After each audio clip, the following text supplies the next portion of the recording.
Hello dear friends. तो दोस्तों आज हम लोग कवर करने वाले हैं कक्षा 10वीं का मैथमेटिक्स चैप्टर नंबर 3 और चैप्टर का नाम है दो चर वाला रैखिक समीकरण युग्म। तो चलिए हम लोग बात करेंगे मैथमेटिक्स एनसीईआरटी क्लास 10th अध्याय नंबर 3 दो चर वाला रैखिक समीकरण युग्म। अब दो चर वाला रैखिक समीकरण युग्म को हम लोग इंग्लिश में ऐसे बोल सकते हैं two variable linear equation pair या pair of two variable linear equation या pair of two variable linear equation या pair of two variable linear equation. अब देखिए यहाँ पर इसका सामान्य रूप की बात की जाए, जनरल फॉर्म की बात की जाए, दो चर वाला रैखिक समीकरण युग्म का सामान्य रूप होता है a1x plus b1y plus c1 बराबर 0 समीकरण पहला। दूसरा होता है a2x plus b2y plus c2 बराबर 0 समीकरण दूसरा। पहला होता है a1x plus b1y plus c1 बराबर 0 समीकरण पहला, a2x plus b2y plus c2 बराबर 0 समीकरण दूसरा। दो चर वाला इसको इसलिए बोला गया दोस्तों क्योंकि इसमें दो चर दिख रहा है। पहला x है, पहला आपका x है तो दूसरा y है, या x तथा y दो चर है, इसलिए इसको दो चर वाला बोला जाता है। दो चर मतलब दो चर होना चाहिए, x और y है इसलिए इसको दो चर बोला गया। और ये युग्म में है, युग्म मतलब जोड़ा में है, समीकरण पहला और दूसरा ये जोड़ा में है इसलिए इसको युग्म बोलते हैं। ठीक है, उदाहरण के लिए 5x प्लस 4y बराबर 2 समीकरण पहला, 3x प्लस y बराबर 4 समीकरण दूसरा।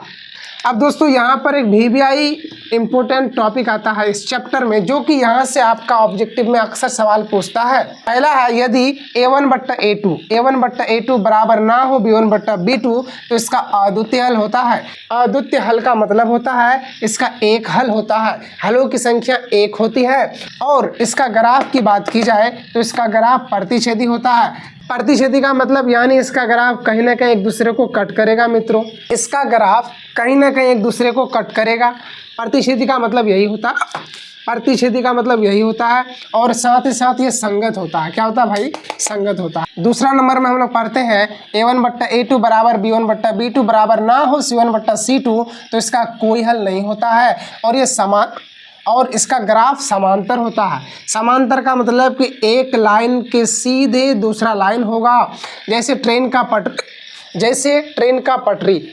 पटरी आपस में कहीं भी नहीं काटता है एक दूसरे को दोस्तों, तो वो एक दूसरे के समांतर है। अब देखिए यहाँ पर अगला हम लोग पढ़ते हैं और ये साथ ही साथ असंगत होता है।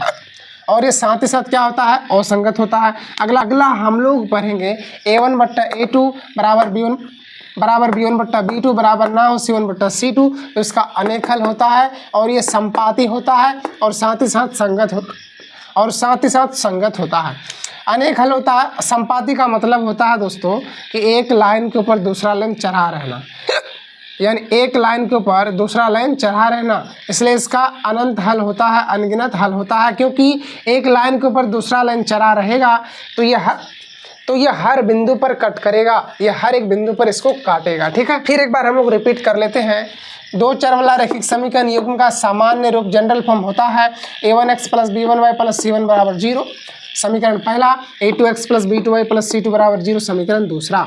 x तथा y दो चर है इसलिए इसको हम लोग दो चर वाला रैखिक समीकरण युग्म बोलते हैं। उदाहरण के लिए 5x प्लस 4y बराबर 2 समीकरण पहला हो गया, 3x प्लस y बराबर 4 समीकरण दूसरा हो गया।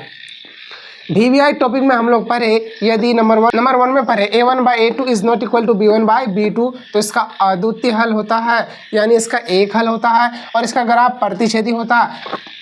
प्रतिच्छेदी का मतलब कि एक दूसरे को कहीं ना कहीं क्या करता है मित्रों? कट करता है। और ये साथ ही साथ संगत होता है। क्या होता है? संगत होता है।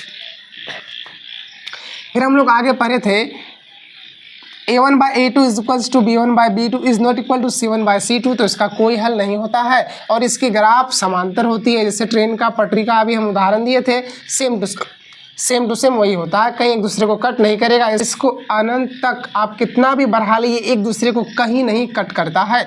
और ये साथ ही साथ असंगत होता है।